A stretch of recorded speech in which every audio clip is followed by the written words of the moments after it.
Xbox Record This is a podcast celebrating all things gaming, food, and the good old days. Hosted by three BFFs, DaddyDWALLY, Chipotlebear, and Bubbleboy and Seven. This is Cortana. And remember, don't make a girl a promise if you know you can't keep it. As always, Spartans, see you online.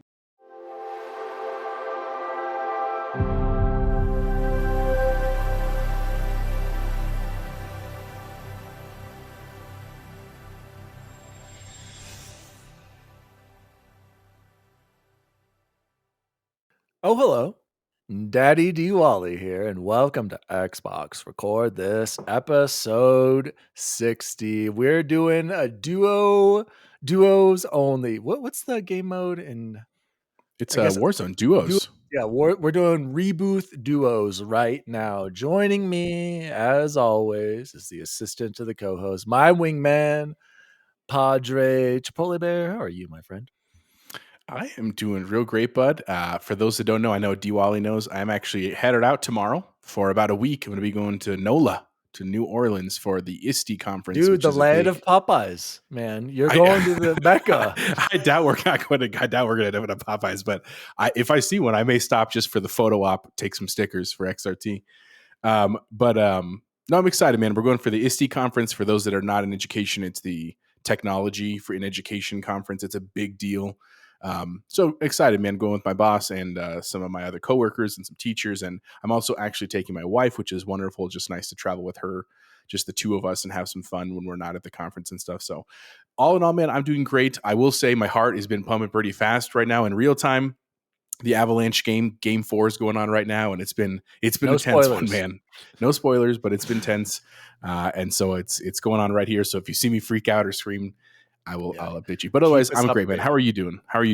I'm doing pretty good, Jose. As you know, I was supposed to have a basketball game right before this because we're recording early, you guys, because Jose is leaving tomorrow. We usually record on Thursday nights. It's Wednesday night, and that's my basketball night. Shout out to Rain Bariyama. He and I play in a league together.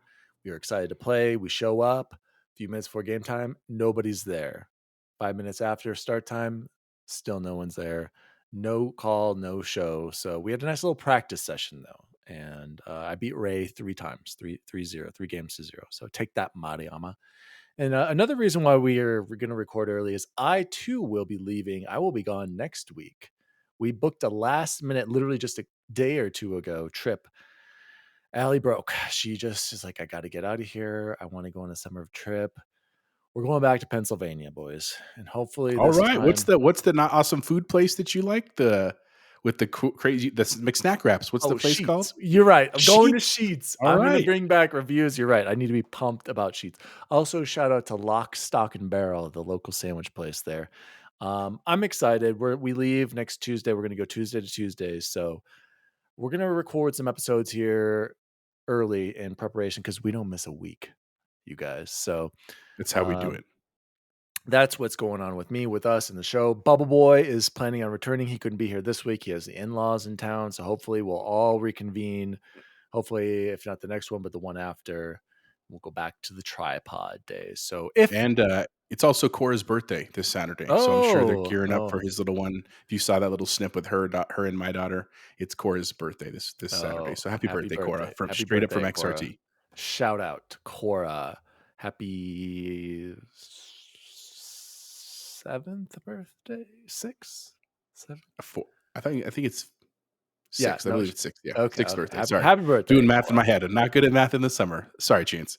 And so, to our new possible listeners out there, Xbox Record This is a podcast celebrating all things gaming, food, and the good old days. We're just 3 BFFs talking about video games that we love, and we're trying to stay more positive. In general, I would say we are, but I'm sick of the Twitter streets. We are focusing on positivity from now on. Critique when necessary, but also throw it around a nice comment afterwards. So, Jose, we got to jump straight into some XRT shout outs. That's why I'm talking about our new listeners, because we got a lot of huge XRT shout outs. And number one is to a follow-up from last week. Huge shout out to Sarah Zeppelin for messaging us on Instagram, Jose. She did write back and tell us all about the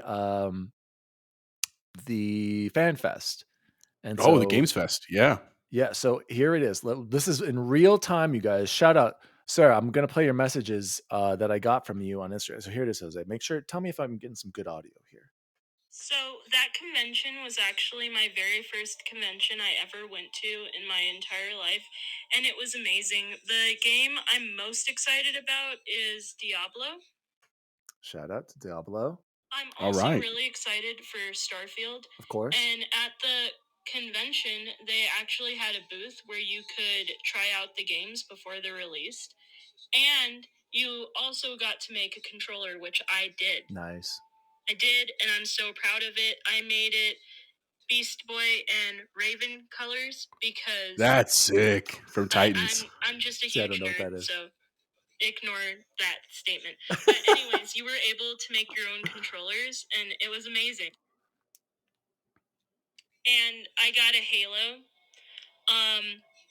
figurine. Of course. Got it. Got to pick it up. Where it had Chief in it, and Of I course. like Chief. Of course. So Who doesn't love the Chief? Oh, by the way, Sarah, send us a picture of your custom controller immediately. Yep. And they had free food, which was amazing. Yeah, They I bet. also did these little nail sticker things, which were okay, but not like the best in the world. I was cosplaying for the new Skyrim release as a wood elf. And Okay. I did like the makeup for it and everything. Like, I was super proud of it. Everybody seemed to really like it. But it was super fun, and I definitely recommend going. There you go, Sarah. Yay! Thank you so much for all the details. You heard it here first. The Fan Fest experience from Sarah. Love Sarah Zeppelin on Instagram. Thank you so much for writing. She also posted to her Instagram us shouting her out. She thanked us for it. And now we're going to have to do it all over again because huge XRT shout out to Sarah and the Fan Fest. So Jose, what would you like to say to Sarah and her experience at Fan Fest? I just want to say thank you for sharing it, Sarah. I mean, we haven't been invited yet to the Fan Fest, but obviously we love the insider's first person perspective. Love the controller design, the Raven and like the green and for Beast Boy, and I'm sure purple and red for Raven. I'm assuming, or black maybe. Sounds rad. So I would love to see that controller as well. If you are a TV person as well, I'd love to get your thought on Titans. Chance and I have talked a little bit about it. I know Dan hasn't seen it, but No anyway, idea. thank you for all that. Thank you for engaging with us, and we wish you the Yeah. best, and hopefully like to engage with you more on social media. And you're rad. So thank you so much, Sarah. We appreciate it. Thank you so much, Sarah. Please send us more. And Sarah, I'm going to need one more thing from you. I'm going to need details on the food situation here over there at the Fan Fest. We're Give me big some food deets. people. Yeah, Big exactly. food people.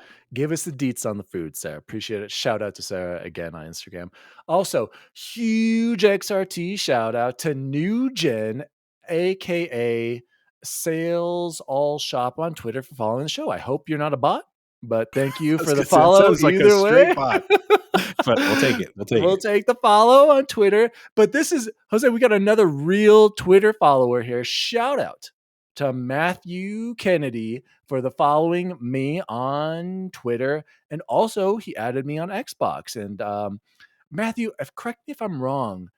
I can't, Jose, I feel like I've heard his name come up either on PS Trophy Room instinctively. That's what I was going to say. I feel like that Kennedy came up from like Kyle and Joseph were talking. Does he run that other Xbox podcast that their sister show he's you were talking about? He's streaming. You can check out. I followed him back on everything. And so huge shout out, Matthew, please. We'd love to have you on the show.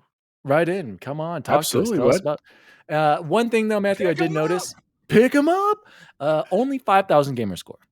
Okay, which means I can tell you're a big PlayStation guy. He's probably got like thousands of platinum trophies, but shout out again to Matthew Kennedy. Please come on the show and correct me if I'm wrong. I do believe it was on PS Trophy Room. If it wasn't there, maybe Last Stand in Sacred Symbols. I'm not sure. So shout out Matthew Kennedy. I also commented on your streaming. He's going to play Gone Home, Jose, and What Remains of Edith Finch. And he hasn't played them, and he doesn't know anything about them, and he hasn't had them spoiled. I said that those are pretty good if you haven't been spoiled, and he said he knows nothing about them. So check him out on Xbox and Twitter as well. So, Jose, we're not even done with the shout outs. We still I have know more. we have big news after a couple big weeks with everybody. So keep it going. Huge XRT shout out to Nell Jarrett, aka Warthog's brother, is what I'm assuming. He wrote That's on Warthog's wife. Oh. Warthog's wife and my coworker. I thought Yep. he said his brother Sorry, listened to Nell. the show. You're right. This You're guy right. is an right. idiot. I don't know his wife. He's never said anything about his wife. He just said my wife. I don't know her name. Sorry, Miss Bacon, or aka Miss Warthog. He does say his brother's listening to the show, so I thought it was him. Yeah, that's fair. That's fair. But no, it's She Nell. She's an awesome writes- math teacher at my school too. Love Nell. Shout out to Nell. Shout out to Nell. Good show, gentlemen. My favorite part was Chipotlebear actually sticking to only integers when rating the show. And this is correct. And I noticed this as well. Nobody else did it. And Jose was the only one who stuck to the rules. So, Nell, thanks for pointing that out. And shout out Chipotlebear for winning it. A lot. Bragging about it on by Twitter. 1 with 2 points. And then speaking of one Warthog to the next Warthog, X Bacon Gaming wrote, that was a fun show. I still think I deserve a couple of points on my productions, but I guess I'll take the loss like a man. Well, that's right, Bacon. You lost. You got a little too specific, and now you know. You should have if you would have just said vague or done, softball layups like Jose over here with are gonna show Redfall, you probably layups win championships, bud. Just like defense. Sure. Don't worry about it. You got to make the small ends. And finally, the final shout. Wait, nope, not the final shout out. Huge XRT shout out again to my sister. I forgot to mention last week, Sarah. I hope you're listening. Sarah Marie, my sister. I forgot to say she was so excited. She was playing It Takes Two with her fiance and loving it, and says, "You need to play it. You need to get Allie to play it." And I'm like, "Yeah, I don't know. Allie would rather watch Bravo, you guys, or Super Mario World. Like that. It's either or. It's either Bravo TV or I'll play Super Mario World. I've tried to get her to play Cuphead. She lost it. Couldn't handle it. Yeah, Cuphead's hard though, dude. For a non-gamer, that's a huge step up. She can play the crap out of Super Mario World. She's a closet gamer when it comes to that. But Sarah, I agree. I wanted to play it. And I also told Sarah that TMNT, and we'll talk about this later, Shredder's Revenge is on Game Pass. And she's like, what, TMNT? So hopefully, Sarah, right into the show, let us know how it's going. Every minute of your time, Sarah. I've got some thoughts about that. We'll talk about that later. So last shout out, and I want to acknowledge Miss Claire Foundry. That's how you say her last name, correct? Yeah, that's how you say it. Claire Foundry. Okay, Claire. She sent us an article on to our email, and she said, "Happy Father's Day." And this is a cool article that I found that reminded me of your show. Happy Father's Day to you all. And I didn't send it to Chipotlebear and Bubble Boy just yet, Claire, because I want to share this with them and then have you on the show to discuss it and also discuss other topics about gaming and your career and your profession. Absolutely. So that's why I'm saving it. But I do want to acknowledge the article is called Ready Player 2 or 3 by Julia Rotham and Shayna Feinberg. And this is on the New York Times in the business section. And it's about people. I'll just read the first sentence here. People who grew up with video games are now introducing their children to the popular pastime. 77% of parents are gaming with their kids. A sharp increase from 2 years ago, according to research commissioned by the Entertainment Software Association and industry group here. 3 dads reflect on passing the controller. So very cool. Shocking. That's crazy. But I mean, think about it. All of us, we all game it, and and pumped to share it with our kids. Yeah. Cannot wait to do that. August does it too with his daughters already. And I'm still kind of struggling with that, Jose. I don't know like how to introduce it to Grayson at like besides him watching me play like Forza has been like the most I've done, or a flying game. Like I don't know if I guess he probably could handle. I feel like the controller's still too big, like do the girls struggle with the Xbox controller versus the Nintendo? You're muted, by the way. Jose is muted. He is talking to himself. I'm sorry. It is too big for them to hold. It's just a little too bulky. Like it's not to hold. They can hold it fine. It's that they can't reach the buttons and triggers and stuff. And so that's actually why, I know you made fun of it, but that's why the Nintendo Switch is such a great console for kids, because the little Joy-Cons are perfect for their hands. And so they play on their Joy-Con. I can play on the full Pro controller, and we play together, and it's a great way to introduce. And honestly, man, I mean, I don't know the game that worked for Penelope to get her in was Mario Kart, because it's really just holding Yeah, A a because it's your racing gas game. and then controlling. Like, that was enough to teach her the basic mechanics of it.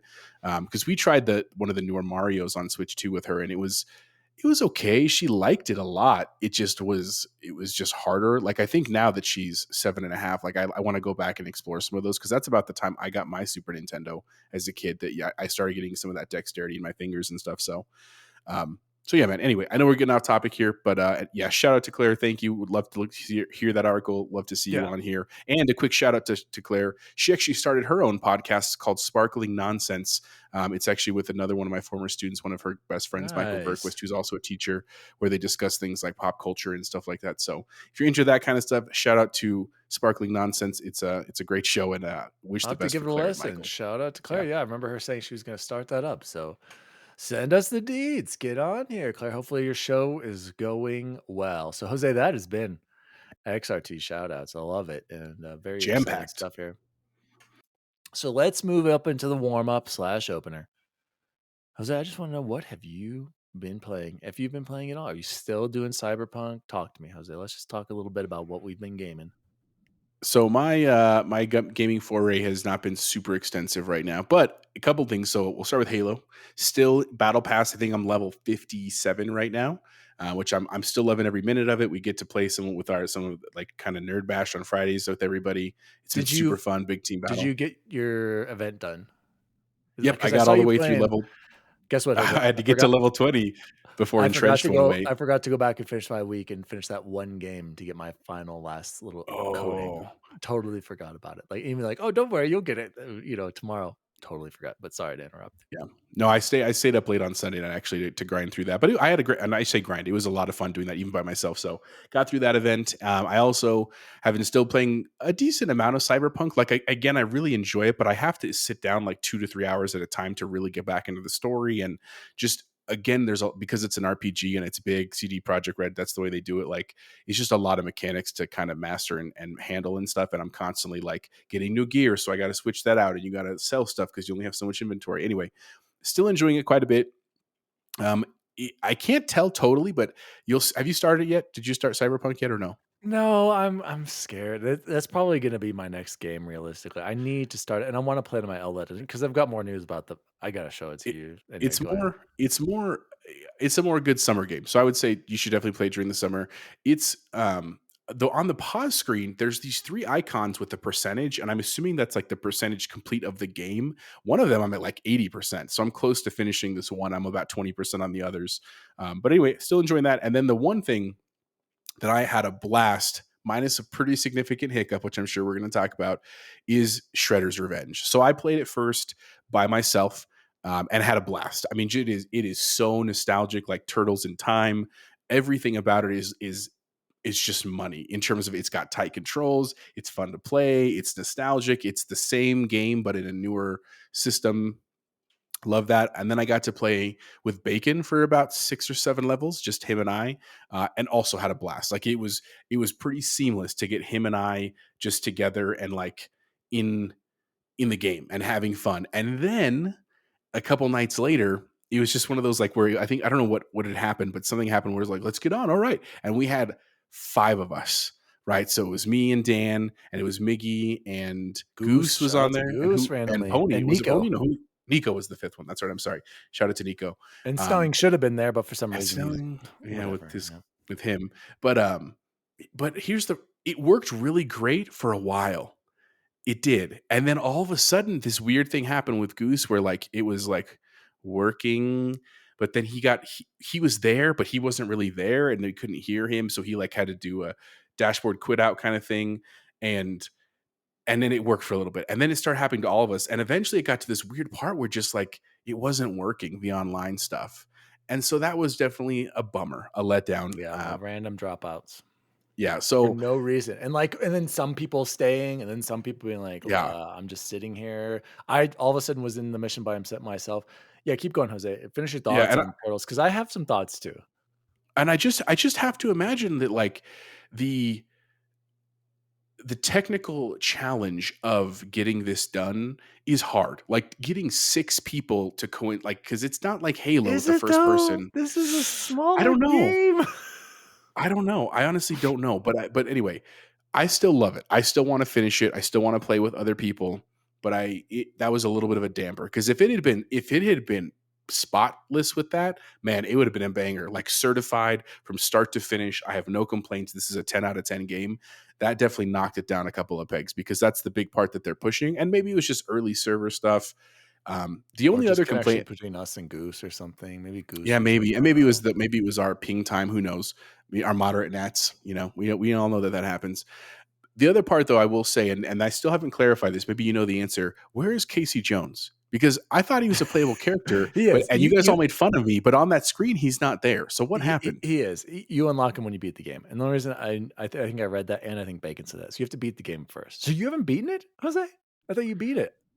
No, I played levels 1 through 7 by myself. Then I same as played us, levels 1 through honestly. 7 with Bacon. Then I played levels 1 through 6 with you guys, and I'm fine. I have no problem. I'll finish the game on my own, but that's why I haven't yet so far. Okay. I might actually try to play online when I go on this trip. I might take my controller and just see if it works decently enough, because it's a small it's only a gig game. You know what I'm saying? It might work on streamings pretty well, so I'm going to try that. So breaking news: Avs win 3-2. Yep, They're up. I just 3-2. watched it right here. Kadri. Yes. Or 3-1. Sorry. Yes. This is big win. Big win. Got to finish it at home. Finish it at home. Avalanche. I am not a diehard fan. I was back in 2001 and when they first started, but go Avs. So I have a lot to say about Turtles as well, and it's going to be controversial. Jose, I think you're right. It's nostalgic. The opening was perfect. It feels like an old game. It looks really great. The art style is perfect. Everything. There's so many, as far as the feel of a classic Turtles game, it's all there. I have no complaints. Right. My complaint is with the gameplay. I think the super being rechargeable breaks the game. Because to me, it's like, why does it break the game? Because it's like, why would I use anything else? Especially when you have so many players. Why wouldn't I just spam the super, do my little taunt, rebuild it back, and spam it again? And especially since you level up, you can have like 3 or 2 or 3 supers.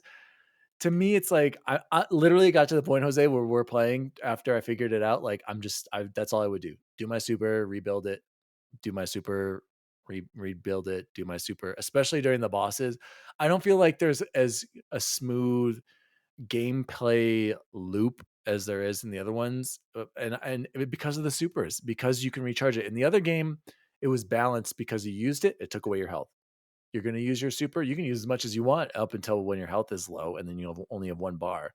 In this game, there's a meter, but it doesn't take away from your health.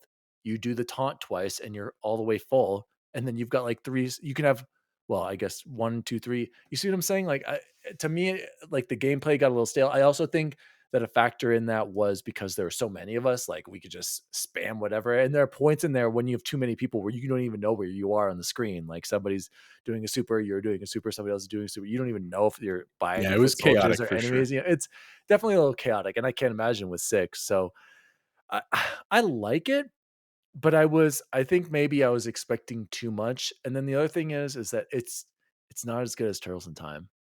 And it's not even close. Like Turtles in Time to me, Jose, is a perfect game. Turtles in Time, like I said, it's got better balance with the super.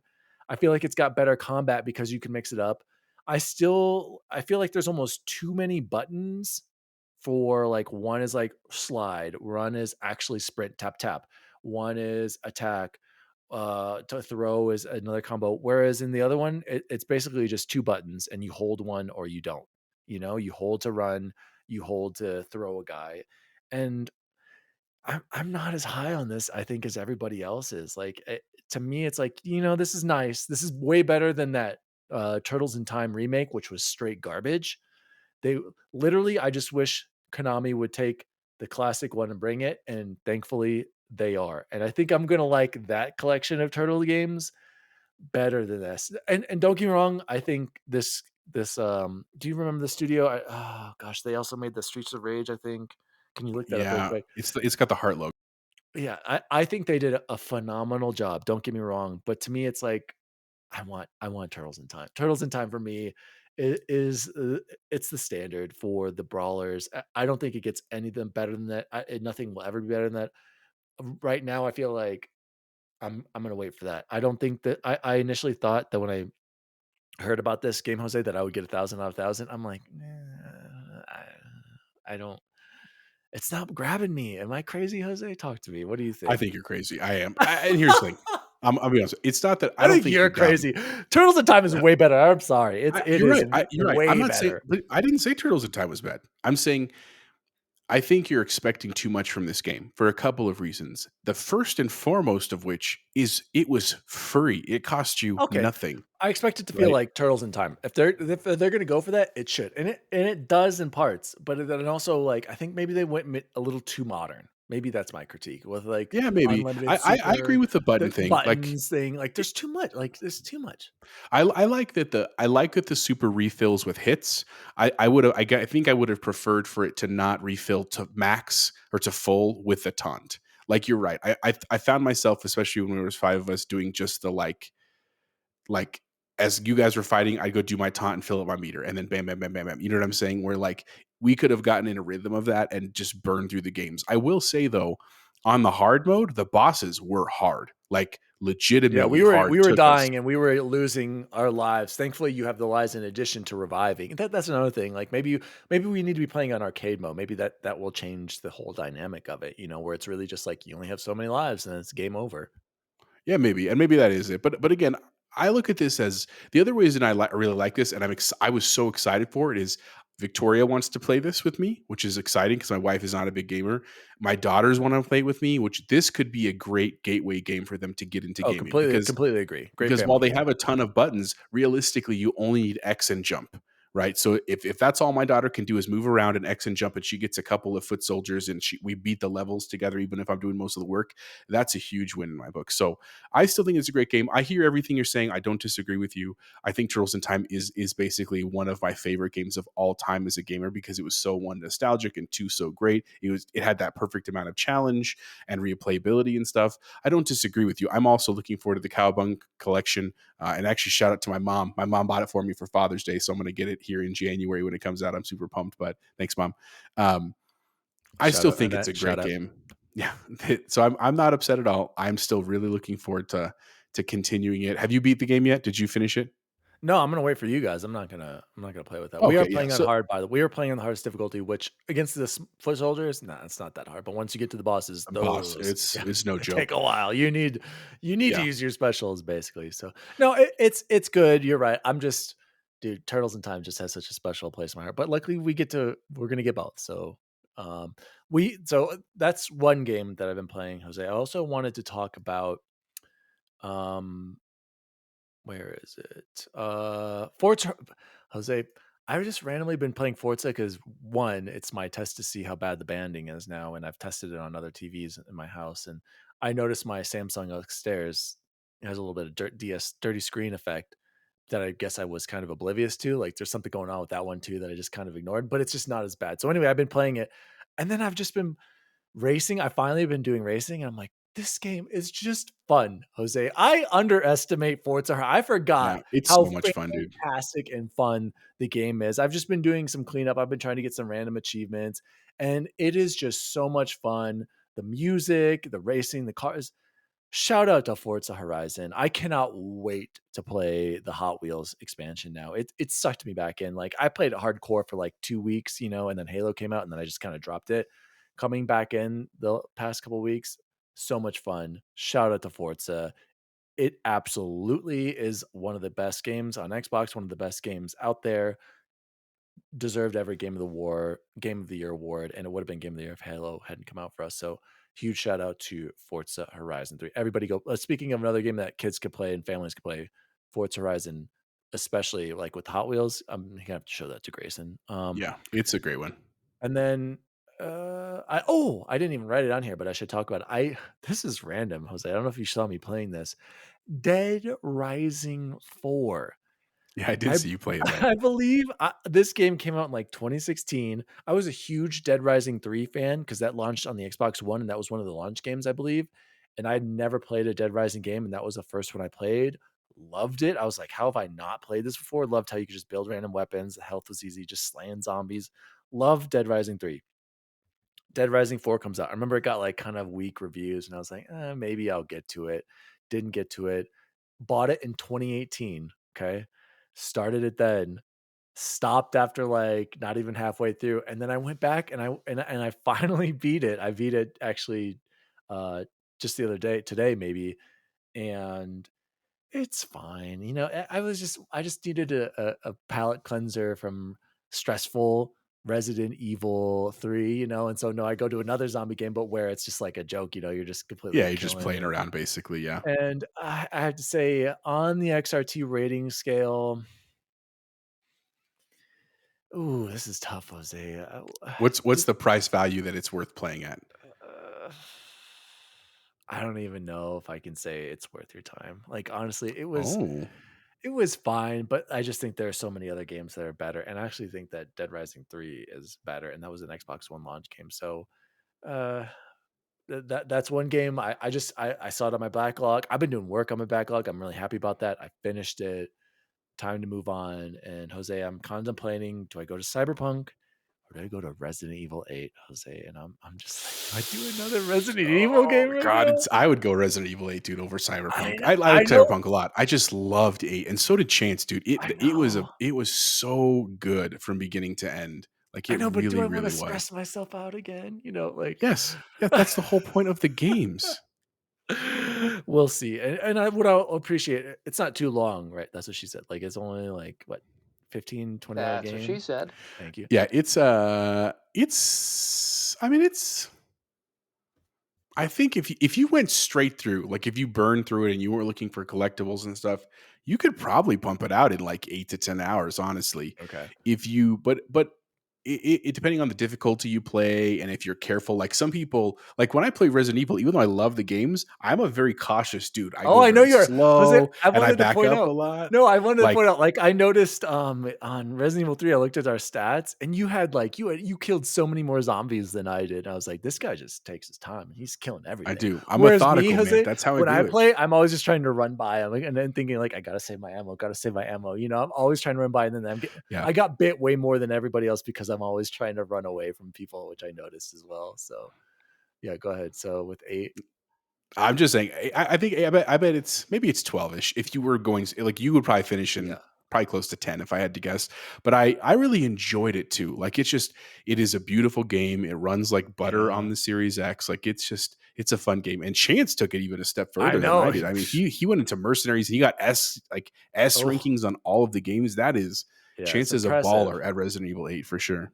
Yeah, and I don't like that kind of like rank. I always get like a mid tier rank because I'm always saving.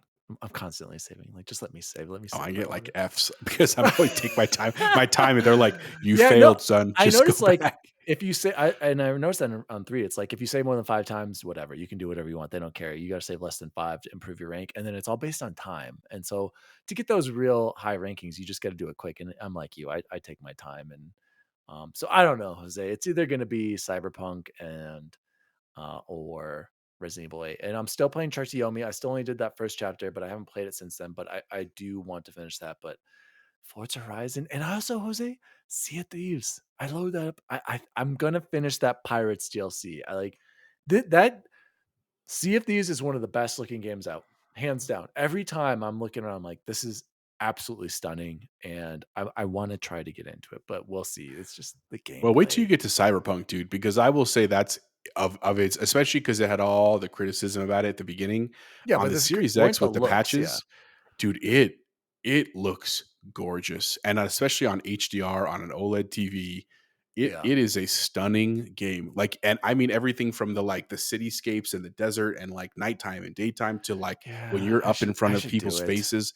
It's I really like it, man. And if you don't start it before you leave on your trip to Pennsylvania, I'm gonna as soon as you get back from New Orleans, I'm gonna probably try to crank through it because then I got to go back to work in a couple weeks. So Yeah, me too. I'll give you an idea of how really long the time is to finish. Chance could probably tell us he's just not here today, but we'll He see, said man. it was I'll keep pretty you long. I posted. remember he said it was long. So Also been playing Super Pearls of Baking still. The only thing with that is like it's simple if you just go through it. Like I probably would have finished it, but of course I'm going for all the achievements, and that means I have to beat every level without getting hit, and with under like a minute, which is like it's insane. So that's going to be like my in the background game, just working on that. But shout out to Super Perils of Baking, a Super Mario like game, and all the guys over there at Last Stand Media and Sacred Symbols. Jose, let's jump into Xbox news for the week. And some of this stuff came out before or around the showcase, but we didn't cover it last week because we covered games one by one. So we're kind of backing up a little bit. So first story, and we didn't talk about this at all, and maybe we don't need to talk about it, Jose. The Xbox Games Showcase extended 2022 recap, and this is coming from the news.xbox.com. So this is the extra conference thing. Jose, did you watch anything?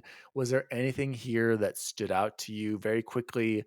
Some games that they showed was the Texas Chainsaw Massacre, Valheim coming to PC Game Pass, more flight simulator stuff. Fall Guys is out now.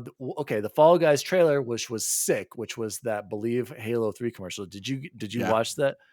I saw the Amazing. trailer. It was cool, man. It was a cool way they did Amazing. that. Fantastic.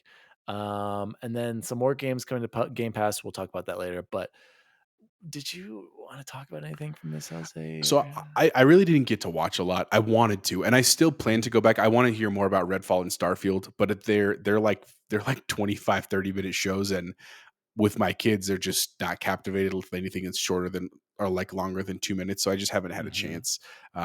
I might actually download them and watch them on the way to my flight tomorrow because I can download stuff from YouTube on my iPad. So I might do that and watch them. I do want to hear a little bit more from those because those are big to me. I didn't watch the Texas Chainsaw Massacre one, even though that does kind of appeal to me. I mean, I like the movies. I know the story really well. The one thing I did see, I think it was actually like on Twitter though, was a comparison of the shots in the movie versus the game, and they did a pretty good job of like hitting them shot for shot with stuff. I mean, Leatherface is a terrifying villain, and the whole story of like this like crazy family in Texas based on a real story, like that's terrifying to me. The game here's the problem with the game is it's another 4 versus 1. So wait, You know what I so mean? this is going to be like Yeah, like Dying Friday the Light, 13th? right? And Friday Is it the gonna be like that 13th, at which all?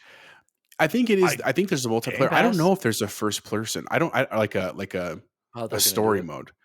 I mean, if there is, I mean, I might check it out if there is. If there's not, I don't know, man. I still like Friday the 13th better, I and love we've already that put our time Jakey into kid. that one. Gosh. So anyway, it looks great, man. I don't know if I'll watch any others at this point. Just I'm ready to Yeah. start playing games and having stuff come out. But how about you?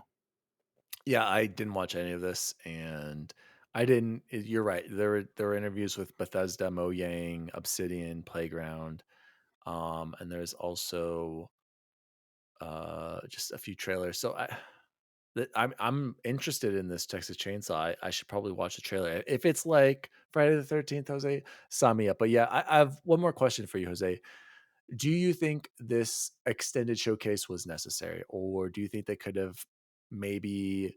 I was listening to the Unlocked guys, and they were saying that maybe they should have condensed a lot of like the Sea of Thieves expansion, the Fallout expansion, the flight simulator. Maybe they should have put that stuff into here and cut some of the fat from the main show and put it here. What do you think? Do you think this was necessary, or should they skip it next year? No, I don't think they should skip it. Necessary is a harder word to clarify. You know, when I think of necessary, the question is like, so what would have life have been like if they didn't do this? And the reality is, I don't know if it would have changed a whole lot. Like everybody would have probably, I don't think it would have changed hype levels or excitement levels or criticism levels from the original showcase if they hadn't done it.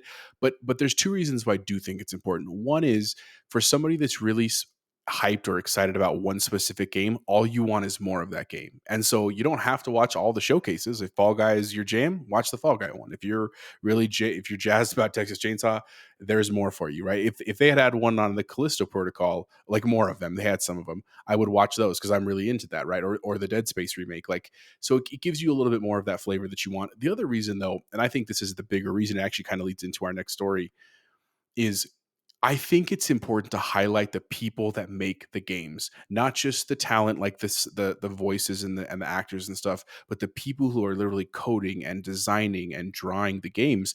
And this is letting them do that. And we spoke as a community and said, we don't want this in the actual event. No offense, but we just want to see games and trailers.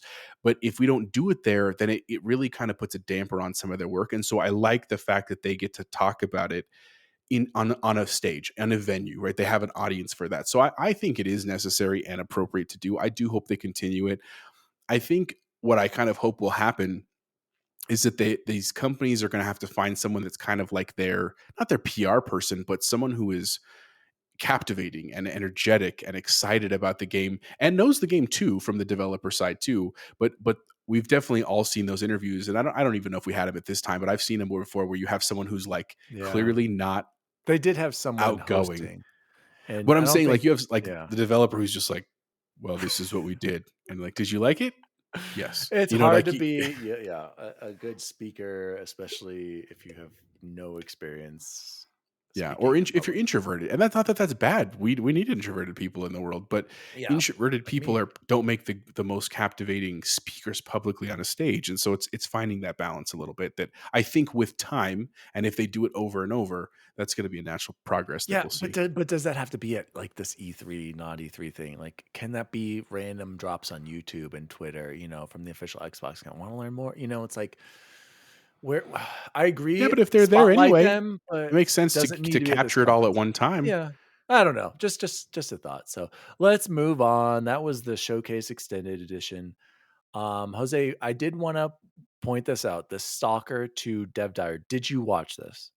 I watched both of them. They were Okay, crazy. Well, it was very really the trailer powerful. and the yeah. Yeah, so this is the Stalker 2 Dev Diary game development during the war. So this is obviously these are GSC Game World and they are in Ukraine.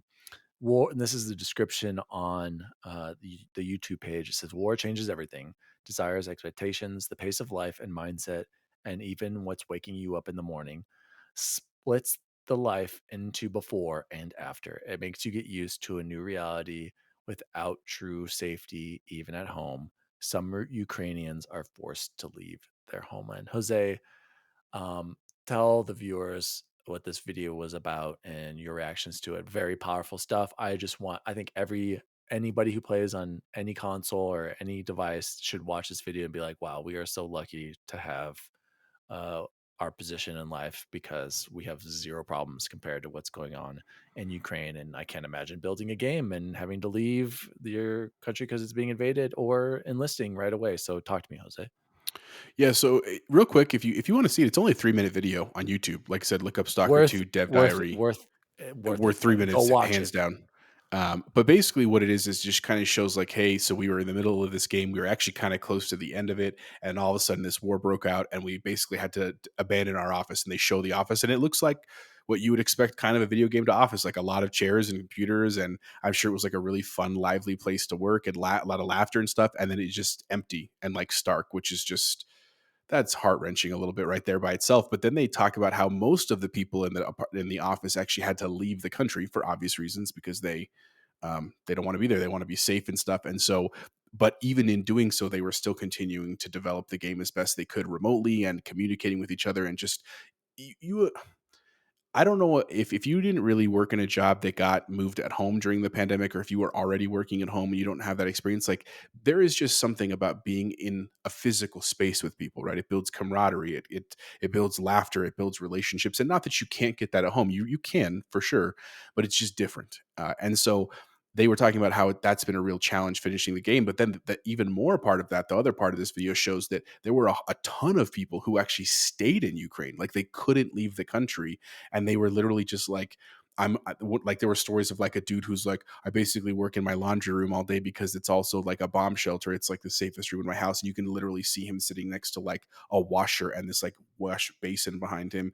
And this other girl who was like, I basically lived in this corridor for the last 3 months, and it's basically like a hallway because again, it's the most fortified part of her house, with her dog and her computer, and that this is where I live and work and sleep in this. Literally, it had over 3 feet by, I don't know, 12 feet big, and it's just it is.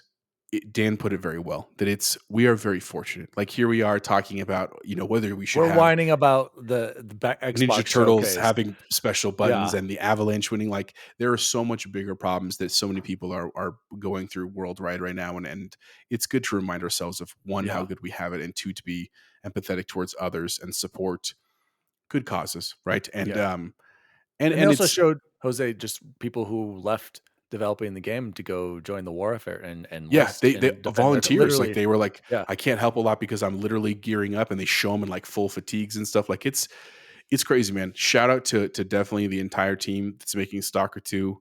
I mean, I was already looking forward to playing it Yeah, and anyway that's the thing, before like, any I of was this. pumped for this game, and it's sad, but, like, you can't complain being like it's delayed, like, can you like, if this game comes out, it'll be, a miracle in itself. It will be, and I definitely, with all my heart and intent, intend on not only playing it but buying it and supporting this company, because they clearly, what kind of comes through is that they just love their work. They love the game. Yeah, They're so proud of yeah, it. They want it to come excited. to light because they want to share with everyone what they've done, and they have gone through some stuff that most of us probably never will have to in our lifetime. So a huge shout out to GSC Game World, Huge shout out. and thoughts with them, and prayers for you guys, and Yeah, excited if it comes out. And if it doesn't, no worries, no yeah. stress. We just, take I'm care of playing yourselves, it be safe out for there sure. for Day sure. one on Game Pass, and if it's Yeah. great, I'll buy it. I should buy it. Who am I kidding? So shout out again to the Stalker 2 devs, and we're going from one developer who's fighting for their country, fighting for their lives, fighting hard to get their game out, to another one that's just fighting to stay relevant, apparently, Jose, and that's Heyo. Dice. Dice. Well, guys, Battlefield 2042, and this is coming from Tom Phillips. He's reporting on this is from Eurogamer, and they originally got it from GameIndustry.biz. It says Dice now has, quote, no time, quote, for projects like Mirror's Edge as it commits solely to Battlefield. This is what we want to do, from one real Battlefield to a pathetic one on the other side. Basically, there was an interview with the Dice's recently appointed general manager, Rebecca Kautaz, confirmed any project such as Mirror's Edge was currently set on the back burner. Totally, she said. We are only focusing on Battlefield 2042. There's no time for anything else. And this is what we want to do. In 3 years, we want to be the first person shooter powerhouse that DICE deserves to be. And that's what we are going for. So basically, Jose, DICE is reaffirming that they are all in on Battlefield. In 3 years, they want to be back at the top, like I'm not sure if they ever were in the Battlefield Bad Company / Battlefield 3, Battlefield 4 days. Jose, I just put this in there because I want to ask you, do you believe them? And I also, wait, one more question. Where was this enthusiasm and determination before you released Battlefield 2042? Take it away, Jose. honestly, that's all I was going to say was I believe them. I believe that they're doubling down on it, and I'm hopeful. I want to, let me put it, I want to be hopeful. Like we loved Battlefield. We talk about that all the time, that it was such a One fun of the game for us. greatest, Jose. I would That's I my would number love to one have multiplayer, that, would BFCB. love to have it Thank back. you, So BFCB. I'm happy to hear that they're not giving up, and they're not saying like, oh, we messed up, we'll do, next Battlefield will be better. They're like, no, we're gonna fix it, which I think is noble. 3 years? That's a lot of time and a lot of funding to fix a game that Yeah, came is out that this 3 year. years towards this game or the Yeah, next that's how I Battlefield? read that, is that they have a 3-year window to make it the first person shooter powerhouse, quote, that DICE deserves it to be. And again, I want it to be. I love that game. I was so nostalgic playing with you guys in Battle 3 and Battlefield 4 and even Battlefield 1. It was okay. It wasn't my jam in the historical setting, but it was still fun to play with you guys. I would love that back in the modern setting. So I hope it works out. Again, I feel like that's a long commitment financially and politically from their piece. Like, we'll see if that shakes out or not. But interesting that they're literally like, nope, we're not going after Mirror's Edge. We're not going after other things. Like, we're going to fix this and make it where we want. And maybe that's because this is what Call of Duty is doing, right? It's an online game. That's where Destiny's going. Like, it's where Halo's clearly going. Where it's not we're necessarily A going to get live these alpha. service game. Yeah. these alpha releases every couple of years now, we're just going to have a live service game that gets continually grown and That's stuff a over good point. time. Maybe this is the only Battlefield we're going to get this generation, and they're just like, Yeah. it's a good point, Jose. I didn't think about that. Maybe they're going to transition it to being free to play, which they should, because you guys haven't played it. I was like, send it on over to Game Pass. That's what I was going Dude, to say last, is bring it on they should have over. launched in Game Pass, and this game would have been in a better state. But they probably didn't want to because of Halo or whatever. So here's the thing: all of us are all of our friends. We got a group of like 10 guys in our nerd chat. We love Battlefield, maybe more, including the F boys. Yeah. Of those 15 people, will say only 3 of us has bought it, and currently none of us play it regularly. And maybe How many of us bought the Extreme Collection, the $100 one? Please, Jose, do you have to do that right now? I did. But to be fair, I had like a free game, so I only paid like $20 for it. I had a gift card, but shame on me. I can't believe. Anyway, none of us play it, and the only person who might play it regularly, or might have, I should say, would have been Miggy. He doesn't even play it. That's saying something. Miggy and a lot of the player base is playing Battlefield 1 right now, okay? Or even Battlefield 5, which I did not think was a good game. I am so sad for DICE, because shout out to Bacon Warthog. He was talking about how he was playing the BF3 and BF4 campaigns for the first time and how awesome they were. And he's like, what happened? I don't know, Bacon. We just don't know. No one knows. I don't know what happened to DICE, because they were up there for us. I wish them luck, but like, dude, I feel like, Jose, we've just been getting lied to ever since after Battlefield 1. I mean, I don't even know if I wasn't even big on Battlefield 1 like everybody. Like, I just feel like they're all talk, and they're not listening to their core fans. Whereas I feel like with Infinite, there's hope. They're clearly listening. We're getting stuff from them all the time. They're constantly giving us updates. Like that Halo Infinite.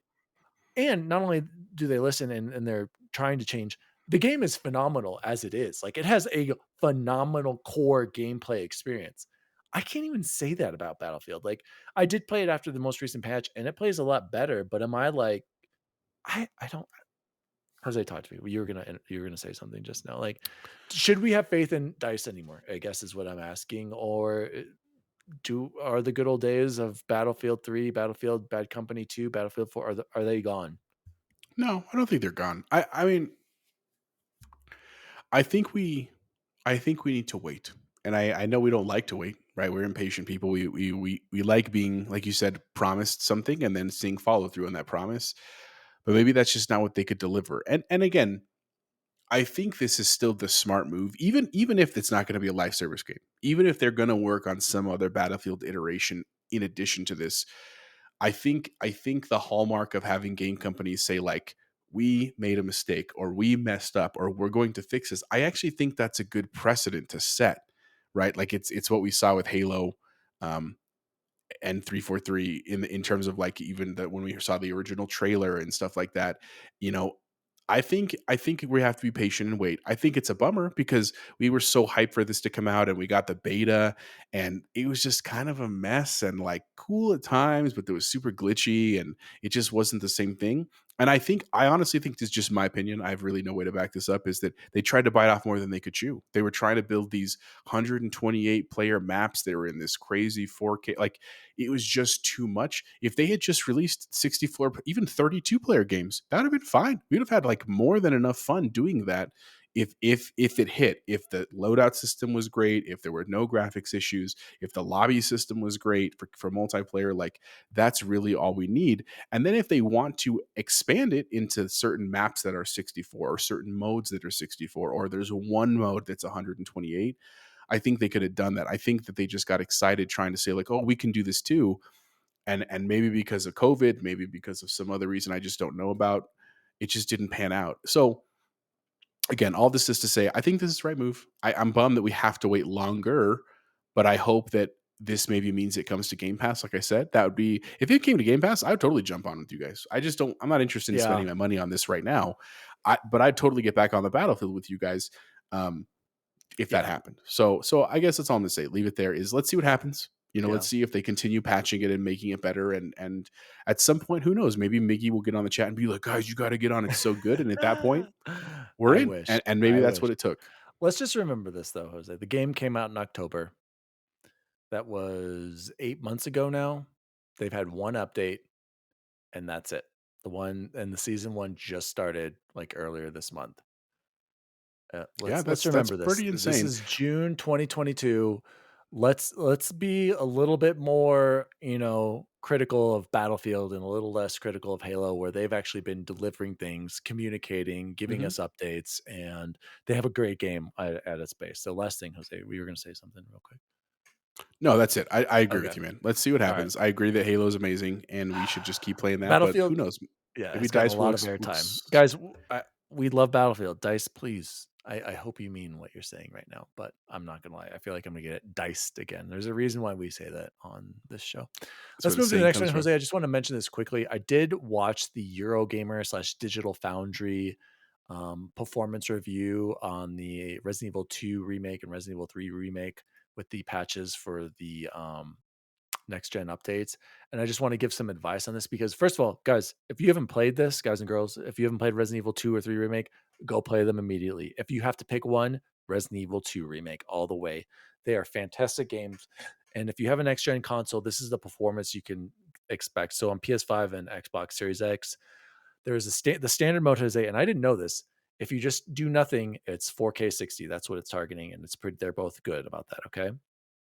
Then if you put on ray tracing, that resolution drops. And I noticed, and Bacon mentioned this too, it gets muddied and the performance goes down. Your frame rates can drop down to like 40s to 60s. And it's kind of in this, they say in the article, a no man's land of like 40 to 60 FPS. And it helps if you've got VRR. And then, also for Series S is a little beast. It's doing 1440p. That's what it's playing at in its standard 60. I can't remember if it's 60 or 30 FPS. It might be 1440, 30 probably. Yep. So that's 30 to 50 on that. And with ray tracing, it drops a little bit there too in resolution. But I do want to say, guys, if you're going to play this game, either play in the standard mode with nothing, so that 4K 60 / 1440 30 for Series S, or do the FPS modes. And Jose, I didn't know this. When you put it to the FPS mode, I thought that was like the 60 FPS mode. No, that bumps it up. It's supposed to be 120 FPS, but it actually is 80 to 100, they say. And in all the comparisons, the Series X actually performs just slightly better than the PS5. And I was just surprised that I was getting close to that 120 FPS. So awesome update. Go play these games. My advice, uh, ray tracing to me, Jose, I'm not seeing the benefits of it. I feel like reflections are fine enough as it is. I don't need to see real-time ray tracing. I'm not sold on ray tracing. I'm all about give me 4K 60 or 4K 120 at this point. I don't care about ray tracing. Any quick thoughts on the update, or how do you feel about ray tracing, or do you want to move on to the last one? We can move on. Just go play the games. They're phenomenal. Go They look beautiful. go The play them, and remakes. either Go play play 'em. normal or FPS mode, please. Actually, I would recommend the FPS because it doesn't drop that much. They say it still tries to target that 4K. So go performance mode all the way. Jose, last story for the week. Games coming to Xbox Game Pass. Jose, do you want to switch off on reading these? Sounds good. All right. Available right now. And this was posted June 21st, just the other day. And this is on news.xbox.com from Megan Spur, community lead. Shadowrun trilogy is coming to cloud and console. I've heard of this Shadowrun before. The Shadowrun trilogy compromises 3 cult tactical RPG games taking place in a dystopian cyberpunk future in which magic has reawakened, bringing back to life creatures of high fantasy. Initially created as a tabletop RPG over 30 years ago, this one-of-a-kind setting that has gained a huge cult following during the past 3 decades. I have to say, I think ACG did a review on that. I'm pretty sure he liked it. So shout out Shadowrun Trilogy. Jose, tell us about Total War 3 Kingdoms. Total War 3 Kingdoms is coming to PC. It is the first in a multi-award-winning strategy series to recreate epic conflict across ancient China, combining a gripping turn-based campaign of empire building, statecraft, and conquest with stunning real-time battles. Total War 3 Kingdoms redefines the series in an age of heroes and legends. You want to tell us? Okay. Coming soon, June 23rd. FIFA 22 to console and PC. Guys, it's a football game, aka a soccer game. FIFA is coming June 23. Jose, tell us about this from the Xbox and Bethesda Game Showcase. Naraka Blade Point. This is one that Jay Bizzle was interested. And Bacon. They were both Oh, yeah, super they're hyped both about high on this this. game. June 23rd, by the way. So tomorrow, by the time you hear Yep. this, it's out. Yep, Naraka Blade Point is an up to a 60-player mythical action combat experience with martial arts-inspired melee combat, gravity-defying mobility, vast arsenals of melee and ranged weapons, legendary customizable heroes with epic abilities, all inspired by the legends of the Far East. And this is basically the way Bacon described it. He said it looked like hidden or Crouching Tiger, Hidden Dragon in a game, and it's a game that's been out for a while, I think, online. And so they're excited to finally be able to play it on console and that kind of stuff. So Yep. check it out. Next one is Far Cry 5. Coming to cloud, console, PC, July 1st. Welcome to Hope County, Montana, the land of the free and the brave, but also the home to a fanatical doomsday cult known as Eden's Gate.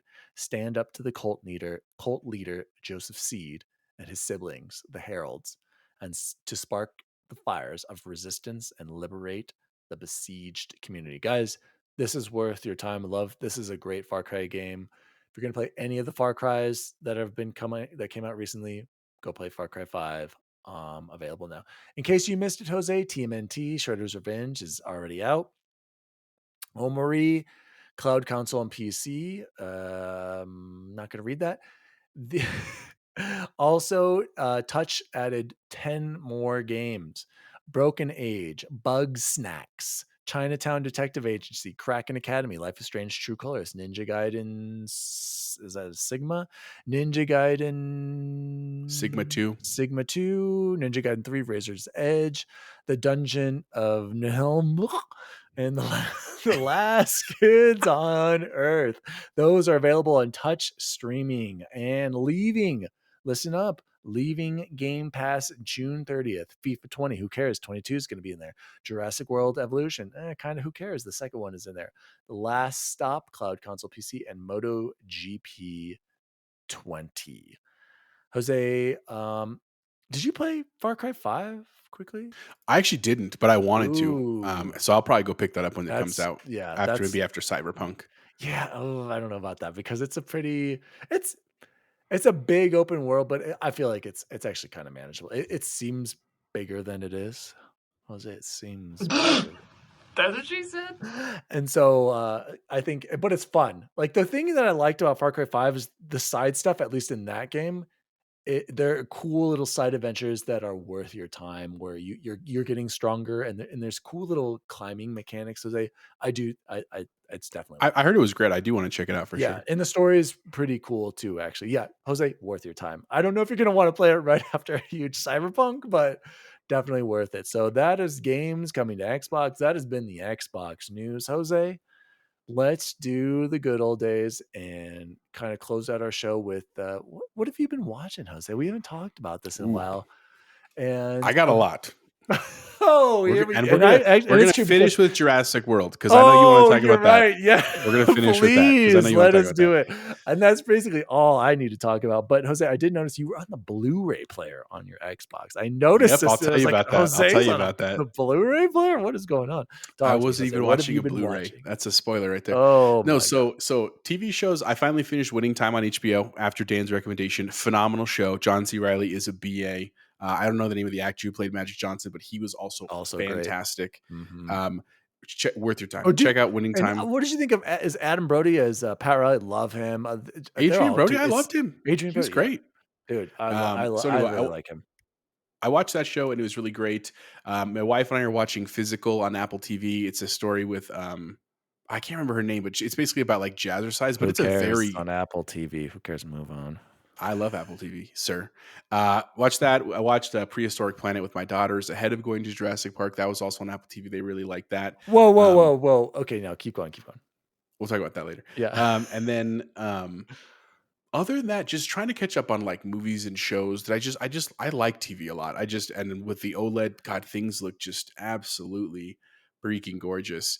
The two that the reason why Dan He was like, "What have you been watching?" Well, on the Blu-ray player.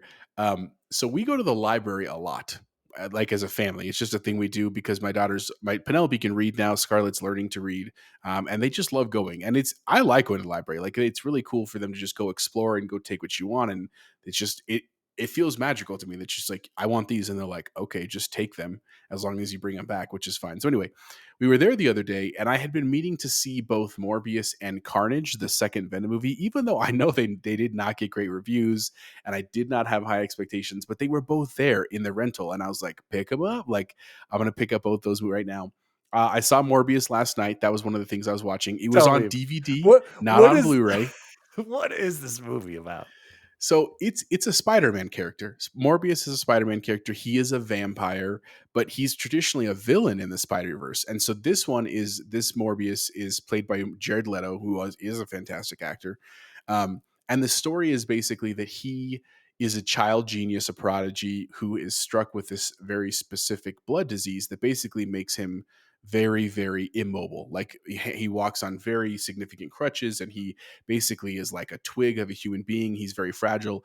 And he discovers that there's this gene that bats have in their saliva that's like an anticoagulant, blah, blah, blah. No, I'm not going to spoil the movie. No. I was just going to say, is he in the video games?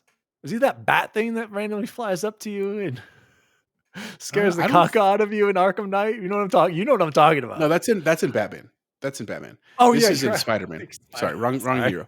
Sorry. But anyway, the point of the story is that he discovers this gene, and he splices genes with a bat, and he becomes a vampire. That's basically that's not a spoiler. That's what everyone knows is going to happen.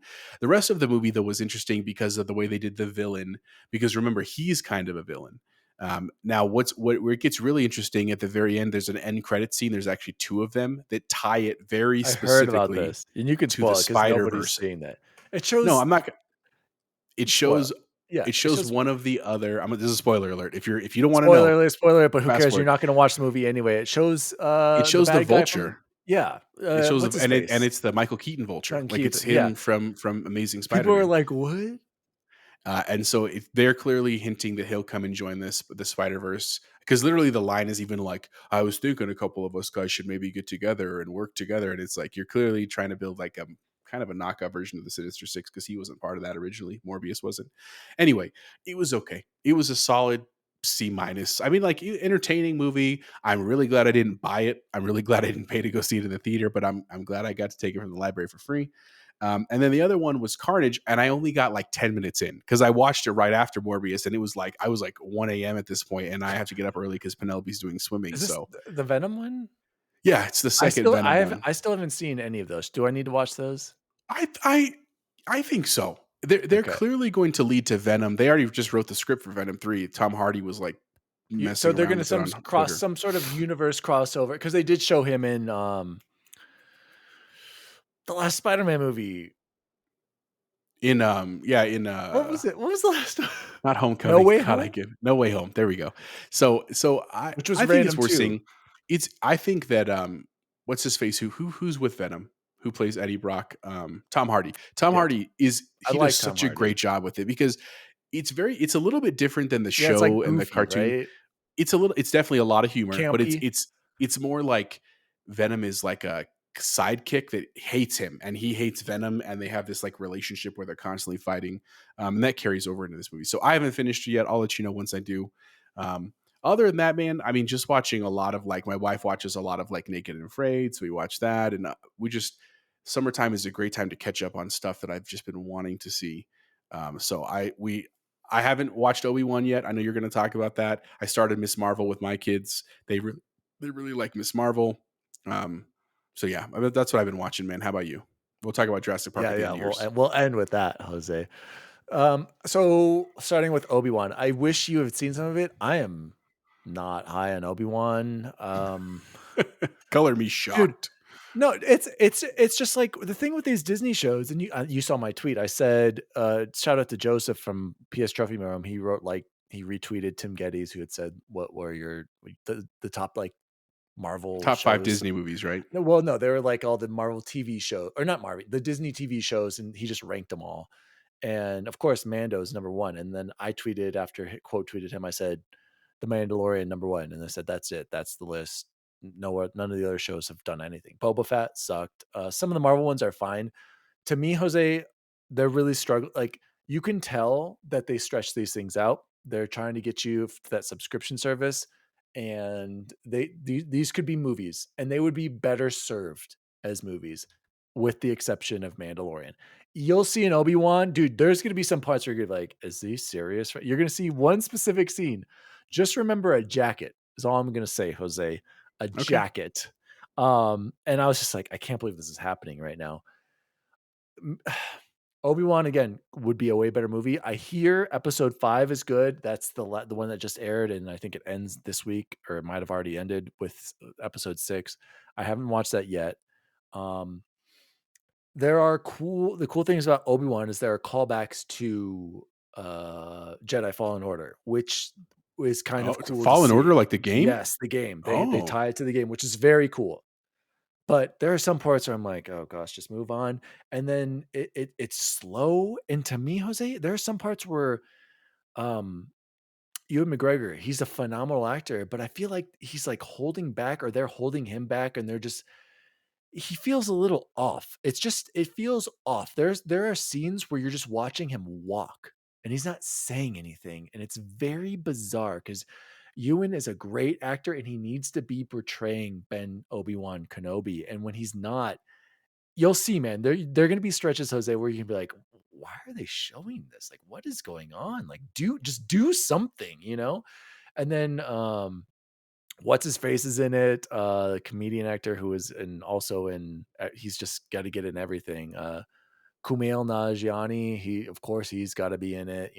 I like Kumail Nanjiani. I like him too, but it's like, dude, you're already in Marvel, now you're in Star Wars. You just gotta just get in everywhere, apparently. Okay, You got to but commit. whatever. It's hopefully it ends strong, but I'll tell you right now, Jose, the first 4 episodes, I was like, oh gosh, could just put it into a movie. Next thing I've been watching, Better Call Saul. I started this when it first came out, and I was like, "This is slow." Watching it now later and having some context and just being, I don't know, just Allie and I are loving it. Jose, you've seen Breaking Bad, obviously, right? Oh Oh my yeah. God, Tom. Okay, have you seen Better Call Saul? I think we saw like to the 3rd season, Yeah. maybe. And my dad was like, "It's slow." I remember it being slow too when I was watching it afterwards, probably because I was just immediately comparing it to Breaking Bad. Now I kind of appreciate it. I'm like, what's going on with this backstory with his brother, with his law degree? How does he become Saul? And like, we are into it. Like, we cannot stop watching it. I haven't even had a chance to watch Stranger Things yet, and I really want to watch freaking Stranger Things, Oh dude. yeah, we saw that too. I didn't say that, Oh, but because it's been a while now, but it's oh, amazing. don't tell me. I know. I gotta watch it. So shout out to Better Call Saul. I am interested in these characters. Like, you can just tell writing on one side and story and character development with Better Call Saul, and then Obi-Wan and Boba Fett. And it's like, dude, I know that's not fair to compare, apples to oranges, but like, there's good TV, and then there's, here, we're gonna feed you the Marvel machine TV. So I won't go on that anymore. Shout out to Better Call Saul.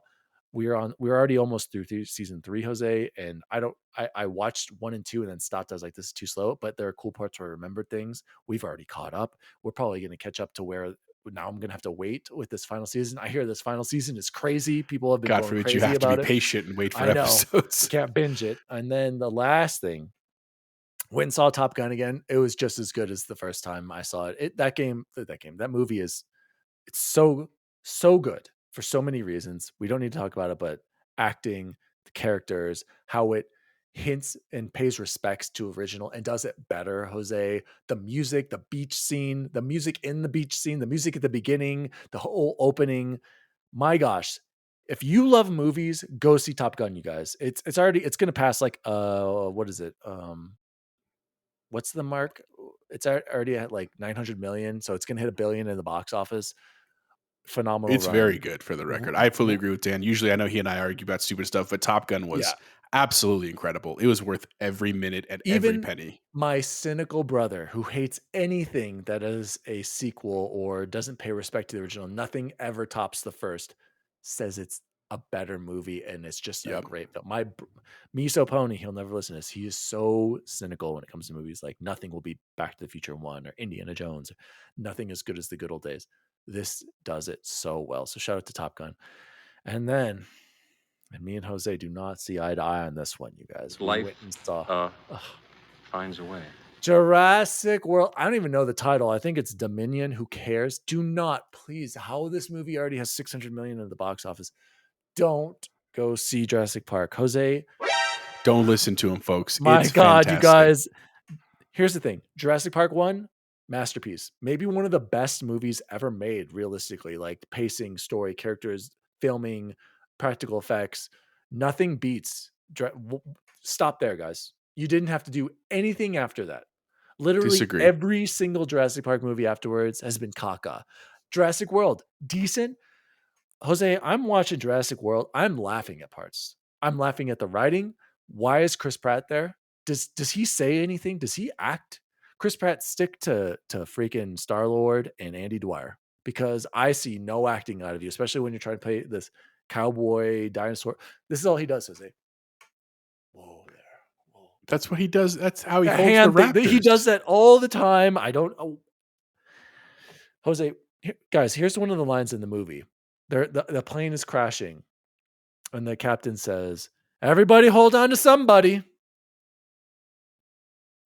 That is a line, Jose. Everybody hold on to some. I'm laughing. Me and Brian are laughing in the theater at this line. Okay. There are other horrific acting lines. I told everybody Jurassic World Dominion is like Mission Impossible with dinosaurs. Only there's no practical effects. There's no good acting. And it's all digital. And you'd think it would be cool. But it's It is not. cool. And I'm sorry, Jose. There was literally a part where Alan told me, he's like, when she says, "I like redheads," I get it. I like redheads. That's a good point to go to the bathroom because nothing happens afterwards. That's like online. Here's a pointer. That's when you can go to the bathroom. You won't miss anything. I wanted to walk out and leave, Jose.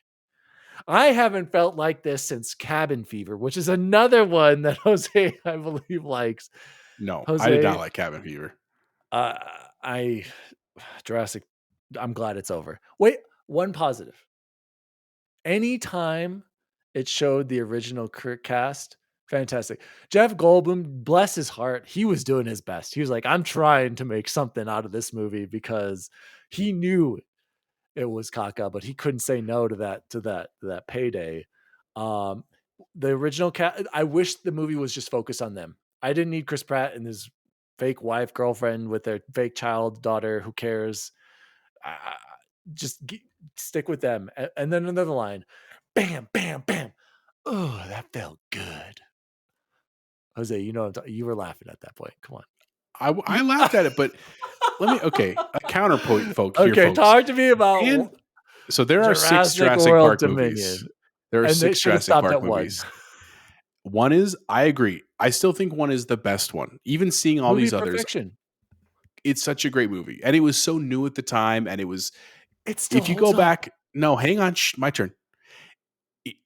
If you actually go back and watch some of the CGI, there are a couple parts where the CGI is actually not great, because I get it. You can stop shaking your head over there, because it was 1993, because it was so early in that I forgive it. I'm not mad about it. I'm just being honest here, right? That's the reality of it. And it's great. Jurassic Park 2 was trash. Jurassic Park 3 was also trash. And I know this because we actually, ahead of this, so I think I mentioned this on the show before. I don't know if this is a great parenting move or not. My daughters love Jurassic Park, and like they love dinosaurs, and they were like, we want to watch Jurassic Park. And I kind of looked at my wife. This was about a month ago, and I was like, "What do you think?" And she was like, "Let's give it a shot." Young daughters to Jurassic. No, hang on. I get caca for Top Gun, taking my son to Top Gun. I didn't give Jose's you caca. taking his that doesn't come to me. To Jurassic Park Dominion. Very violent. Well, not very, but scary. I mean, dinosaurs eating people. Well, you're right. And so that was with Jurassic Park 1, we were like, this is kind of a risk. Let's see how it goes. This is arguably the most tame of the movies. And they ate it up. They loved it. And they had a great time. So we're like, okay, I guess let's watch 2. And we ended up watching all of them. We watched 2 and 3. Then we watched Jurassic World 2, which is, I think, was Extinction. And then Jurassic World, they wanted to go see Dominion. We're like, oh, just come out in June. We're going to take you. Now, again, if you were going to comment that I'm a terrible parent, it's questionable. I get you. But they loved it. I don't think you're bad. They haven't had any nightmares. It's been really great. They actually just bought dinosaur toys today. They bought the Spinosaurus. And you didn't preface that you had deep conversations with him. Like, this is Yeah. We fake. had, I didn't just say Education. watch this and I walked out of the room. Like we literally watched it together before like big scenes were coming up. We would pause it and tell them like, hey, here's what's going to happen. I just want you to know, like, this isn't real. Like we showed them flaws in the movie so they understood like this is how movies are made and that this is acting. Like it was actually a very like it was a very fun time to be a parent, right? To talk to them through things. And we watched a lot of like making of, we showed them like, we watched these hilarious videos where they were showing in Jurassic World, the raptors that were CGI, they were also based on people. So these dudes had these like raptor helmets and they were literally like doing this. And so Chris Pratt was like petting this guy on the head in real life, but that's what like the raptor scene was. And it was great. It's been a great experience for my whole family. Anyway, I agree with Dan. Is it the most phenomenal acting in the world? No, it is not. But did anybody in the world go seeing the show thinking this is going to win an Oscar? I didn't.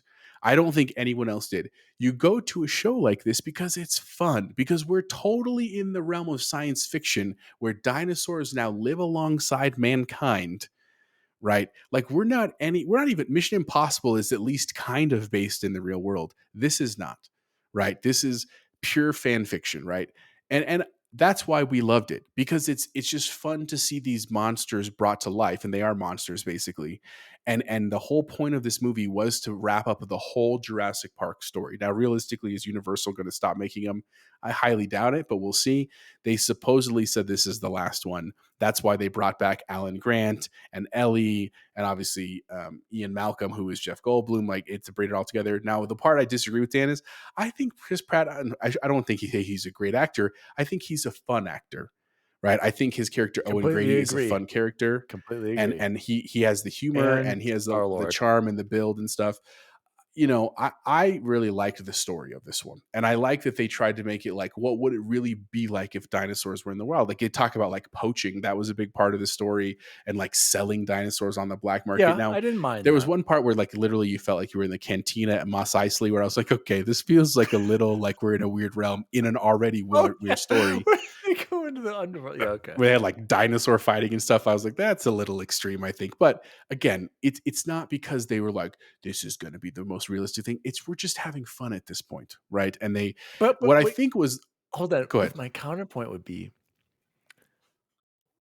Jurassic World seemed like it was plausible and real and could be realistic, and that's why that first one was so good. I think as soon as you went to this crazy over the top, it's like, you see what I'm saying, Jose? That one felt well, real. the Jurassic World, which was number 4, the first one with Chris Pratt, that was actually I think I take it back. I think that was my favorite one. It's really close to the second one. Better than the first. Oh my gosh, you guys. I don't even know if I could take it. I agree, Jose. Jurassic World was, I think, the best of the sequels. I remember walking away from that feeling like that was fun. I completely agree with you. But better than Jurassic Park, Jose? Am I going to have to come over there and slap your face right now? Have you watched it recently? Go watch it, man. I'm just saying, like, and I love it too. I'm not saying I don't. Anyway, we're arguing for no reason. In my opinion, if you want to see something it is silly, but it's fun, it's cool to see the characters come back. There's lots of Easter eggs in it, and it is definitely over the top. Go see Jurassic World. If you can't handle it because it's not a great movie, because it doesn't have amazing acting, then just don't. Go watch Top Gun again. I agree with Dan. I'm just saying, if you like fun and your kids like fun, or your spouse likes fun, go see Jurassic World. I think it was great. I will definitely buy it when it comes out. Like, yeah, I thought it was a great movie. Oh, Jose, I love you, brother. That's why you're the assistant to the co-host. Guys, on the XRT rating scale, worth your time and money, absolutely go see Top Gun. Jose will agree. For me, Jurassic Park, wait for it to be a rental. But Jose will say worth your time. I agree. I actually agree with you. If you're not a huge Jurassic Park fan, or if science fiction is just not what you like, then yeah, wait for a rental or the library. Watch it on DVD, like I do with Morbius. But if you like science fiction, if you like the other Jurassic Parks, it is definitely worth your time and money. Oh, so you not only watched Morbius, thank God you did for free. You watched the DVD. I see now with Well, the they don't have the Blu-ray. Blu-rays at the library. I would have got the Blu-ray if they had it. They just don't have it there. And here's the thing: I almost bought it on Apple TV on the movie section because there was a bundle where you got Venom, Carnage, and Morbius for like $30. That probably would have. And I was like, oh, I should just pull the Or you trigger. can just But rent them for like $6 each. in hindsight, I'm glad I rented it from the library. Just saying. Very, very good, Jose. I see what you're saying. You're right. If you just want to have fun and you love Jurassic Park, yeah, go see it. But for me, I didn't see the last one because I heard bad things about the last one. I'd seen everyone up until the last one. To me, I was like, oh, I'd rather go see Doctor Strange. Can we go see Doctor Strange, you guys? We all agreed after the movie that we chose poorly. And we wish we would have seen Doctor Strange, all of us. So, Which actually, fun fact, Doctor Strange came already out on Disney Plus today. I know, It came out today. Brian is supposedly flying back for the next Avalanche game, so I might be able to still go see that in theaters because I wouldn't mind seeing a Marvel one. But Thor's coming out soon. But anyway, Jose, let's close the show like we always do with the best food we had this week. I will go first, my friend, because mine is fresh in my mind. Jose, I had a great Father's Day. Shout out to all the dads out there. Shout out to Jose. Happy Father's Day. Happy Father's Day. All of our group.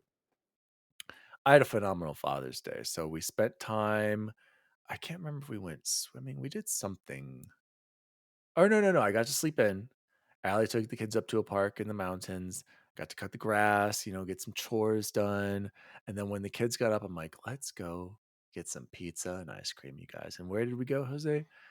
We got Little Caesars to go. Shout out to the stuffed crust Little Caesars. And dude, it was Father's Day and you chose Little Caesars? That's what I picked. This is what I want. I was like, let me finish. Okay, you're right. And then you get your custom pizza, ice goat standard bacon, just bacon and cheese pizza. That is my go-to. If you haven't had it at Little Caesars, get it immediately.